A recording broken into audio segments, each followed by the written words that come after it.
Alright, let's give this a try. I ordered a Reaper auto cowl from Freedom Diesel Performance with the 4-inch exhaust. Installed the exhaust, did the basic tune. Now it's time to install the DSP5 switch. We'll see how difficult this is. This is some of the stuff that I got.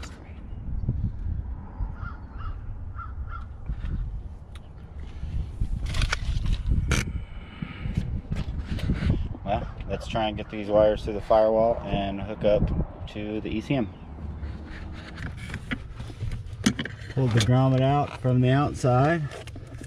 I can see it clear as day from the inside, so push my little rod in there. We'll go grab it from the outside.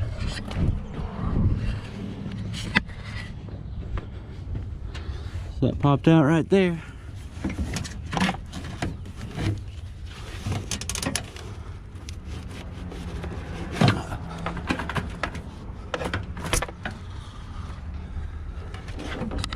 Looks like we got her through. 2013 model, 6-inch lift.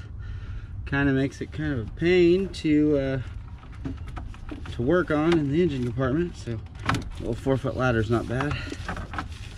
Get this guy unhooked. Just a little plastic protective cover.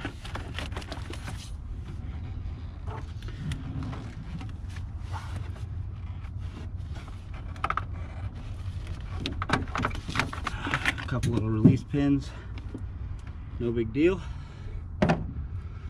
Supposed to release the plug closest to the firewall. Let's see what we got here. I think I got the plug here.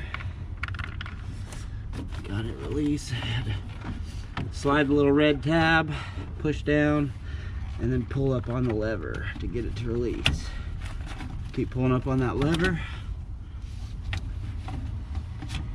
She will come right out.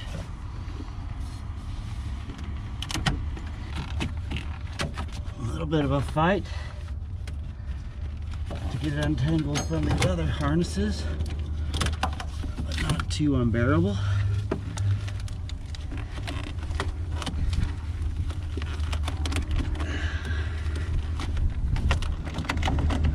Alright, looks like we got her. Hopefully you guys can still see.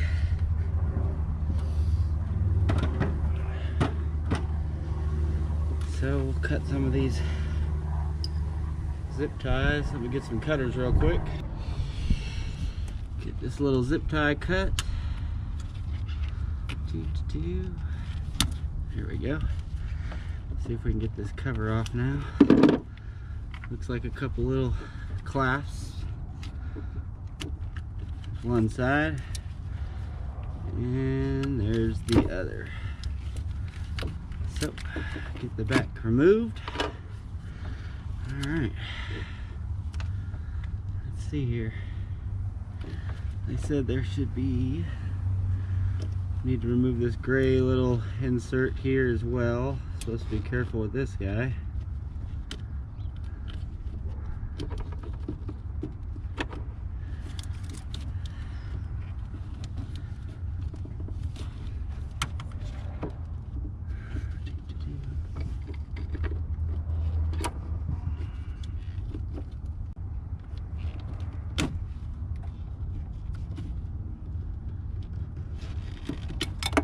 Oh, that came out.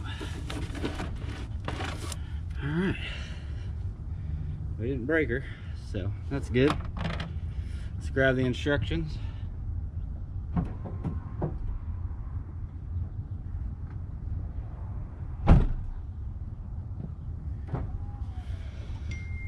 So we got the pin plug apart, driver side pulled through. Gray cap removed, locate pin holes 11 and 35. 2012 to 16 model trucks have plastic filler pins that need to be removed. So let's see here. Let's look at their diagram. First row, number 11. Third row, number 3. All right.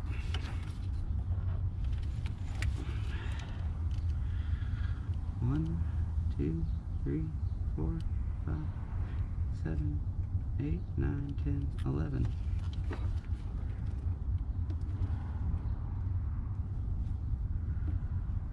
Third row, number 3. 1, 2, 3. I actually don't see any. Oh, there she is. So we need to get us a small drill bit to push these out. I will be right back. Alright, let's try this again. Number 11.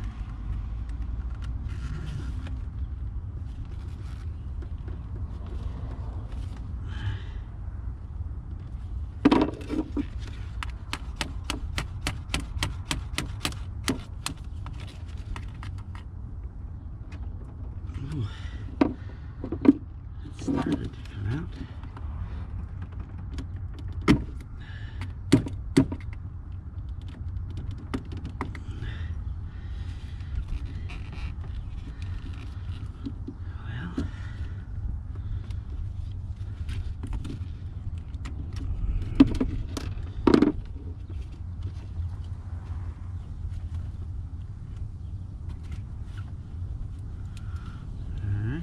So 11 went, and okay, let's try and do it from this side first.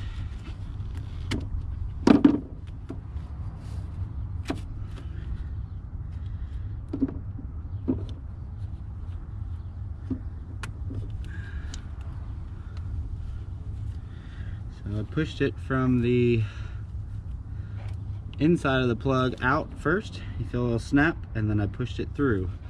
So hopefully that does what I need it to do.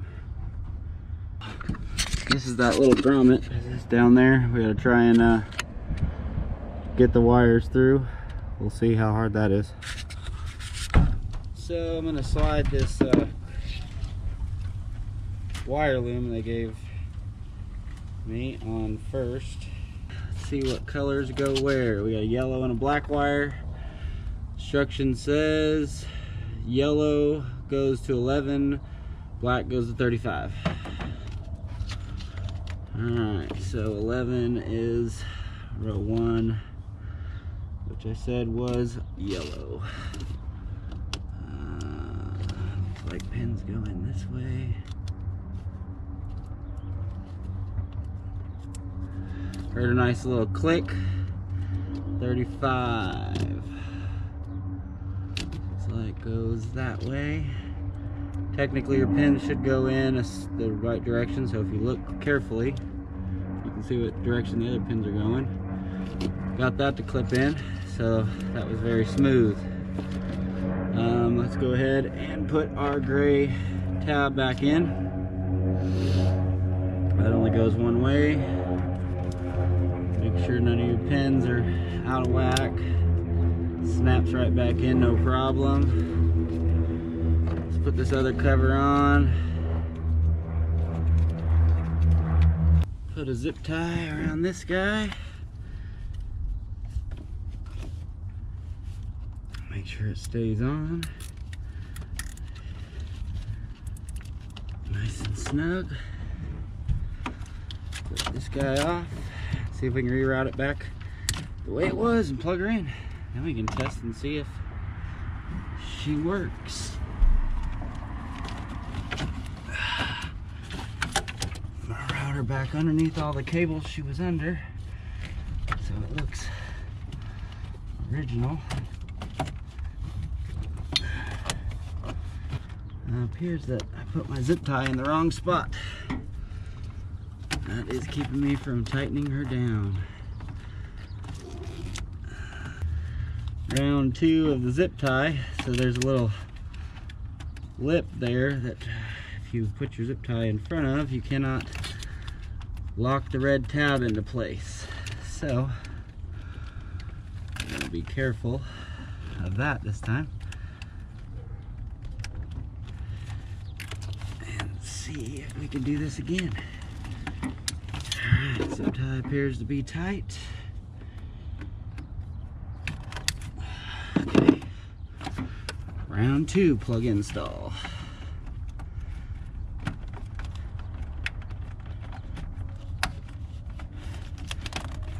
Alright, that went down.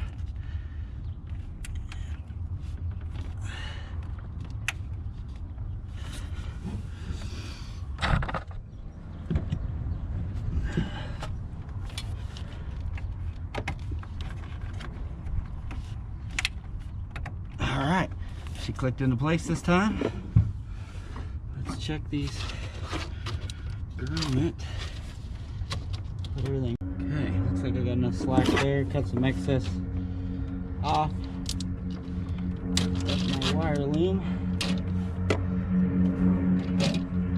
That way I have more slack inside the motor, or in the engine, inside the vehicle, so I can mount the switch where I'd like to.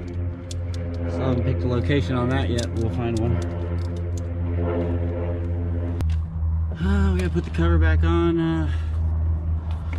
the ECM.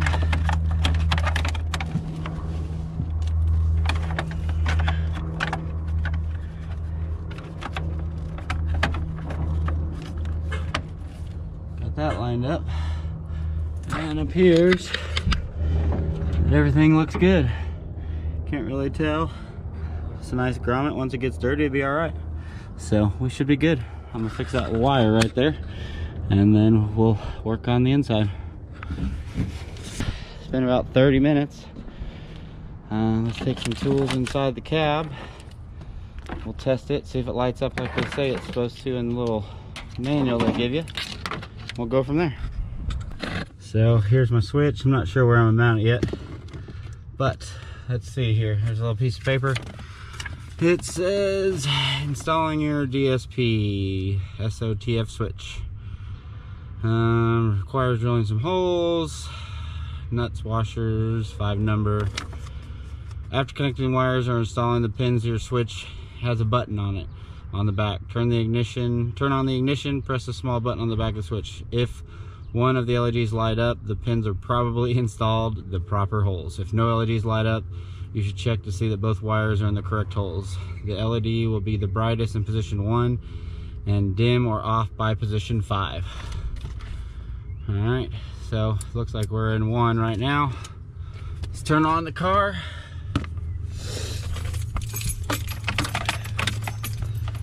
Ignition is on. Button is about to be pressed. We have an LED. 2, 3, 4. Yep, 5, 4, 3, 2, 1. And it does exactly as it says. So let's go ahead and install this switch somewhere. I am a little unsure of where. Thinking maybe just right over here. Right there might be good. And actually I have a little spot down here that looks like it might be ideal. Down low, no one should be able to see it. Shouldn't really get bumped. Let's see what I can do with that. So looks like we've got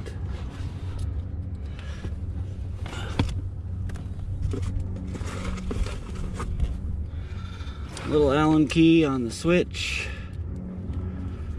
Take it off, take the knob off, take this guy off. Let's see what it looks like down there. Looks like it will fit.